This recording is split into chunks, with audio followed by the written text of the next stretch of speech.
আজকের ক্লাসে প্রত্যেকে স্বাগত। আজ আমরা পড়ব খুব ইন্টারেস্টিং একটি বিষয়। বিষয়টি হলো অনাক্রম্যতা বা ইমিউনিটি। ইমিউনিটি হলো রোগ সৃষ্টিকারী জীবাণু বা বিজাতীয় পদার্থের বিরুদ্ধে আমাদের দেহে যে প্রতিরোধ ক্ষমতা গড়ে ওঠে তাকে অনাক্রম্যতা বা ইমিউনিটি বলে। অনাক্রম্যতাকে আমরা দুটি ভাগে ভাগ করব, একটি হলো সহজাত অনাক্রম্যতা এবং অপরটি হলো অর্জিত অনাক্রম্যতা। সহজাত অনাক্রম্যতা নামটি থেকে পরিষ্কার, আমরা জন্ম থেকেই যে অনাক্রম্যতা নিয়ে আসি, অর্থাৎ জন্ম থেকে আমাদের দেহে যে রোগ প্রতিরোধ করার ক্ষমতা থাকে তাকে আমরা সহজাত অনাক্রম্যতা বা ইংরেজিতে ইনেট ইমিউনিটি বলবো। আর অর্জিত অনাক্রম্যতা নাম থেকে পরিষ্কার, অর্জিত যেটা আমরা অর্জন করি, অর্থাৎ জন্মের পরে বিভিন্নভাবে রোগ জীবাণুর বিরুদ্ধে যে প্রতিরোধ ক্ষমতা আমাদের দেহে গড়ে ওঠে তাকে আমরা বলবো অর্জিত অনাক্রম্যতা, ইংরেজিতে বলবো অ্যাকোয়ার্ড ইমিউনিটি। প্রথমে আসি সহজাত অনাক্রম্যতা বা ইনেট ইমিউনিটি। বেশ, সহজাত অনাক্রম্যতার প্রথমেই আমরা আসব আগ্রাসন। এই পদ্ধতিতে আমাদের দেহের মধ্যে থাকা বেশ কিছু কোষ দেহের মধ্যে রোগ জীবাণু প্রবেশ করলেই তাদেরকে ধ্বংস করে। ফ্যাগোসাইটোসিস পদ্ধতিতে মানে কি না, আমাদের দেহের ভেতরে বেশ কিছু কোষ আছে যে কোষগুলি বাইরে থেকে রোগ জীবাণু প্রবেশ করলেই তাকে ক্ষণপথ সৃষ্টির মাধ্যমে দেহের ভেতরে নিয়ে নেয় এবং পরবর্তীকালে তাদেরকে ধ্বংস করে। তাহলে আগ্রাসনের জন্য দায়ী কি কি কোষ আমাদের দেহের মধ্যে থাকে না, আর ই তন্ত্রের যে কোষ। আর ই তন্ত্র মানে কি, আর ই তন্ত্র হলো আর ই সংক্ষেপে এদেরকে আমরা বলবো রেটিকিউলো এন্ডোথেলিয়াল তন্ত্র। তাহলে আর ই সংক্ষেপে রেটিকিউলো এন্ডোথেলিয়াল তন্ত্র। তাছাড়াও ম্যাক্রোফেজ যে কোষগুলি আছে, ম্যাক্রোফেজ এই কোষগুলিও ফ্যাগোসাইটোসিস পদ্ধতিতে রোগ জীবাণু ধ্বংস করে এবং আমাদেরকে রোগ জীবাণুর হাত থেকে বাঁচায়। আমাদের দেহের লিভারের মধ্যে অর্থাৎ যকৃতের মধ্যে কিছু এই ধরনের কোষ থাকে যাদেরকে আমরা বলবো কুফার কোষ। এই কুফার কোষগুলিও কিন্তু আমাদেরকে অনাক্রম্যতা দেয়। আমরা এই ধরনের যে কোষগুলির জন্য অনাক্রম্যতা দেখছি তাদেরকে বলবো নন স্পেসিফিক ইমিউনিটি, অর্থাৎ কোনো স্পেসিফিক না, যে কোনো ধরনের রোগ জীবাণু আমাদের দেহে প্রবেশ করলেই তাদেরকে সাথে সাথে ক্ষণপথ সৃষ্টির মাধ্যমে দেহের মধ্যে নিয়ে ডিগ্রেডেড করে ফেলে, জীবাণুগুলিকে মেরে ফেলে। তাই এক্ষেত্রে কোনো স্পেসিফিসিটি নেই, এই জন্য একে নন স্পেসিফিক ইমিউনিটিও বলবো। হিস্টিওসাইট কোষ আমাদের দেহের মধ্যে যে মাসল আছে, পেশি আছে, পেশি কোষের মধ্যে আমরা এখানেও কিছু কোষ দেখব মাসলের মধ্যেও, সেই কোষগুলি হলো হিস্টিওসাইট। এই হিস্টিওসাইট কোষগুলি অনাক্রম্যতা দেখায় আগ্রাসন পদ্ধতিতে। লসিকা গ্রন্থির মধ্যেও থাকা কিছু কোষ এবং থাইমাস গ্রন্থির মধ্যে থাকা কিছু কোষ, এই কোষগুলিও আগ্রাসন পদ্ধতিতে সহজাত ইমিউনিটি গড়ে তোলে। বেশ, এখন আসি পরবর্তী ইনেট ইমিউনিটির অংশ, অ্যাসিড ও উৎসেচক। অ্যাসিড ও উৎসেচক এরাও আমাদেরকে ইনেট ইমিউনিটি দেয়। যেরকম আমাদের দেহের মধ্যে পাকস্থলিতে যে HCl বা হাইড্রোক্লোরিক অ্যাসিড সিক্রেশন হয়, এই হাইড্রোক্লোরিক অ্যাসিড অসংখ্য রকমের রোগ জীবাণুকে ধ্বংস করে। অর্থাৎ খাদ্যের সাথে আমরা যে সমস্ত রোগ জীবাণু নিই, মুখবিবর্তী যে সমস্ত রোগ জীবাণু বিভিন্নভাবে আমাদের দেহে প্রবেশ করে, বেশ কিছু রোগ জীবাণু এরকম মুখবিবর থেকে পাকস্থলিতে আসার পরে হাইড্রোক্লোরিক অ্যাসিড এই তীব্র অ্যাসিডের সংস্পর্শে আসা মাত্রই ধ্বংস হয়ে যায়। এছাড়াও লাইসোজাইম উৎসেচক, চোখের জলের মধ্যে থাকা একটি উৎসেচক, এই উৎসেচকটি চোখের মাধ্যমে যদি কোনো রোগ জীবাণু দেহে প্রবেশ করে তাহলে তাদেরকে তৎক্ষণাৎ ধ্বংস করে। নেক্সট আসবো ত্বক এবং শ্লেষ্মা ঝিল্লি, স্কিন এবং মিউকাস মেমব্রেন। ত্বক আমাদের একটি ইনেট ইমিউনিটির বড় অস্ত্র। আমাদের দেহের ভেতরের বিভিন্ন অঙ্গ এবং যন্ত্র সুরক্ষিত থাকে বাইরের এই আচ্ছাদন বা ত্বকের জন্য। বাইরের অসংখ্য রকমের রোগ জীবাণু প্রত্যেক মুহূর্তে আমাদের দেহে প্রবেশ করতে চায়, কিন্তু ত্বক তাদেরকে বাধা দান করে। অর্থাৎ ত্বক একটি ইনেট ইমিউনিটির প্রধান অস্ত্র। নেক্সট হলো মিউকাস ঝিল্লি বা মিউকাস মেমব্রেন। ঝিল্লির মধ্যে থাকা বেশ কিছু ইমিউনোলজিক্যালি অ্যাক্টিভ কোষ তাদেরকে সেখানেই মেরে ফেলে বা ধ্বংস করে দেয়। অনেক সময় আমরা জানি হাঁচি এবং কাশির মাধ্যমে বেশ কিছু রোগ জীবাণু যেগুলি আমাদের দেহের মধ্যে প্রবেশ করে তাদেরকে আমরা দেহের বাইরে বের করে দিই এবং আমরা আমাদের দেহকে সুস্থ রাখি। তাহলে ত্বক এবং শ্লেষ্মা ঝিল্লিও ইনেট ইমিউনিটির একটি বড় অস্ত্র। নেক্সট অন্যান্য কিছু পদার্থের কথা আমরা পড়ব যারা আমাদেরকে ইনেট ইমিউনিটি দেয়, অর্থাৎ জন্ম থেকেই যে পদার্থগুলি আমাদের দেহের মধ্যে থাকে এবং আমাদেরকে ইমিউনিটি দান করে সেগুলি হলো প্রোপারডিন, ব্যাকটেরিয়ার বিরুদ্ধে আমাদেরকে জন্ম থেকেই একটি প্রতিরোধ ক্ষমতা দেয়। অ্যান্টিবডি ভীষণ ইম্পর্ট্যান্ট একটি উপাদান আমাদের দেহের রক্তের মধ্যে থাকে, যারা রোগ জীবাণু বাইরে থেকে যখন প্রবেশ করে যাদেরকে আমরা অ্যান্টিজেন হিসেবে ট্রিট করব, সেই অ্যান্টিজেনগুলির সাথে অ্যান্টিবডি বিক্রিয়া করে এবং অ্যান্টিজেনগুলিকে আমাদের দেহের বাইরে বের করে দেয়, আমাদেরকে সুস্থ রাখে। তাহলে অ্যান্টিবডিও একটি উপাদান যা আমাদেরকে ইনেট ইমিউনিটি দেয়। এছাড়াও এনকে সেল বা ন্যাচারাল কিলার সেল, এনকে কোষ, এই ন্যাচারাল কিলার সেল এটি একটি ইনেট ইমিউনিটি প্রদানকারী কোষ। এই গেল ইনেট ইমিউনিটি বা সহজাত অনাক্রম্যতা। এখন চলে আসি অর্জিত অনাক্রম্যতা বা অ্যাকোয়ার্ড ইমিউনিটি। অ্যাকোয়ার্ড ইমিউনিটিকে আমরা দুটি ভাগে ভাগ করব। প্রথমটি হলো কোষ ভিত্তিক ইমিউনিটি আর একটি হলো রস ভিত্তিক ইমিউনিটি। কোষ ভিত্তিক ইমিউনিটি একে আমরা বলবো সেলুলার ইমিউনিটি এবং রস ভিত্তিক ইমিউনিটিকে আমরা বলবো হিউমোরাল ইমিউনিটি। এখন সেলুলার ইমিউনিটি বা কোষ ভিত্তিক ইমিউনিটি বিষয়টি কি না, যখন আমাদের দেহে কোনো রোগ জীবাণু প্রবেশ করে এবং এই রোগ জীবাণুগুলি যদি অন্তঃকোষীয় হয়, অর্থাৎ দেহে প্রবেশ করার পরেই তারা সরাসরি আমাদের দেহের কোষের ভেতরে চলে যায়, এই রোগ জীবাণুগুলি অর্থাৎ কোষের ভেতরে প্রবেশ করে থাকা রোগ জীবাণুগুলিকে ধ্বংস করার জন্য আমাদের কোষীয় অনাক্রম্যতা বা কোষভিত্তিক অনাক্রম্যতা দরকার। কোষভিত্তিক অনাক্রম্যতাতে আমরা যে কোষগুলিকে প্রধান অংশগ্রহণ করতে দেখব সেগুলি হলো টি কোষ। টি কোষ অর্থাৎ টি লিম্ফোসাইট কোষ, টি লিম্ফোসাইট, টি লিম্ফোসাইট।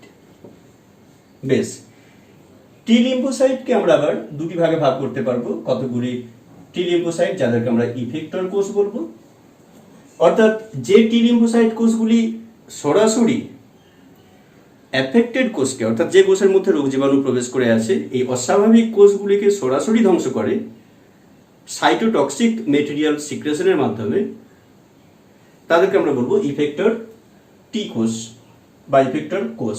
ইফেক্টর কোষগুলিকে আমরা টিসি কোষও বলতে পারবো। কি কোষ বলবো? টিসি কোষ। টিসি অর্থাৎ সাইটোটক্সিক টি লিম্ফোসাইট। বেশ, আর কতগুলি কোষ দেখবো টি কোষ, যাদেরকে বলবো রেগুলেটর কোষ। রেগুলেটর কোষ অর্থাৎ যারা সরাসরি অ্যাফেক্টেড কোষকে ধ্বংস করে না, কিন্তু অ্যাফেক্টেড কোষগুলিকে ডিটেক্ট করার পরেতে তাদেরকে ধ্বংস করার জন্য এই টিসি কোষ এবং অন্যান্য লিম্ফোসাইট কোষ যেরকম বি লিম্ফোসাইট কোষকে সাহায্য করে, তাদেরকে আমরা বলবো রেগুলেটর কোষ। এই রেগুলেটর কোষ হলো টিএইচ কোষ, এদেরকে আমরা টিএইচ কোষও বলবো। টিএইচ কোষ মানে টি হেল্পার কোষ, অর্থাৎ হেল্পার টি কোষ। হেল্পার টি কোষ অর্থাৎ এই কোষগুলি টিসি কোষকে এবং বি কোষকে সাহায্য করে রোগ জীবাণু ধ্বংস করার জন্য। ক্লিয়ার? বেশ, নেক্সট আসি রস ভিত্তিক বা হিউমারাল ইমিউনিটি। এখন এরকম কোনো রোগ জীবাণু যদি প্রবেশ করে যারা দেহে প্রবেশ করার পরে সরাসরি কোষের মধ্যে চলে যায় না, রক্তের মধ্যেই থাকে, তারা দেহ দ্বারা অ্যান্টিজেন হিসেবে ট্রিটেড হবে। এই অ্যান্টিজেনগুলিকে ধ্বংস করার জন্য আমাদের দেহে বি লিম্ফোসাইট কোষগুলি প্লাজমা কোষে পরিবর্তিত হয়। এই প্লাজমা কোষগুলি থেকে অসংখ্য অ্যান্টিবডি তৈরি হয়। এই অ্যান্টিবডিগুলি ওই রোগ জীবাণু যাদেরকে অ্যান্টিজেন হিসেবে ট্রিট করেছিল আমাদের দেহ, সেই অ্যান্টিজেনের সাথে বিক্রিয়া করে অ্যান্টিজেন অ্যান্টিবডি কমপ্লেক্স তৈরি করে এবং অ্যান্টিজেন অ্যান্টিবডি কমপ্লেক্সকে দেহের বাইরে বের করে দিয়ে আমাদেরকে সুস্থ রাখে। অর্থাৎ রসভিত্তিক ইমিউনিটির প্রধান কোষ হলো বি কোষ বা বি লিম্ফোসাইট কোষ। বি লিম্ফোসাইট কোষ কিসে পরিবর্তিত হয় না, বি লিম্ফোসাইট কোষ পরিবর্তিত হয় প্লাজমা কোষে। প্লাজমা কোষ, আর প্লাজমা কোষ থেকে কি তৈরি হয়? অ্যান্টিবডি। তার বি কোষ থেকে প্লাজমা কোষ এবং সেখান থেকে অ্যান্টিবডি উৎপাদনের মাধ্যমে আমাদেরকে রস ভিত্তিক ইমিউনিটি প্রদান করে বি লিম্ফোসাইট কোষ। নেক্সট আসি, অর্জিত অনাক্রম্যতাকে আমরা কিভাবে এই অনাক্রম্যতা অর্জন করলাম তার উপর নির্ভর করে দুই ভাগে ভাগ করতে পারি। প্রথমটি হলো প্রাকৃতিক অর্জিত অনাক্রম্যতা, বা ইংরেজিতে একে বলবো ন্যাচারালি অ্যাকোয়ার্ড ইমিউনিটি, এবং অপরটি হলো কৃত্রিম অর্জিত অনাক্রম্যতা বা আর্টিফিশিয়ালি অ্যাকোয়ার্ড ইমিউনিটি। খুব ইন্টারেস্টিং বিষয়, প্রাকৃতিক অর্জিত অনাক্রম্যতা বিষয়টি কি না, আমরা জন্মের পরে যে অনাক্রম্যতা প্রাকৃতিকভাবে অর্জন করলাম, অর্থাৎ প্রকৃতির কোনো রোগ জীবাণু আমাদের দেহে প্রবেশ করার পরে সাধারণত আমরা রোগগ্রস্ত হয়ে পড়ি, এবং অনেক সময় আমরা সুস্থ হয়ে যাওয়ার পরে আমাদের দেহে স্থায়ীভাবে ওই রোগটির বিরুদ্ধে একটি অনাক্রম্যতা তৈরি হয়ে যায়। তাকে আমরা বলবো প্রাকৃতিক উপায়ে অর্জিত অনাক্রম্যতা।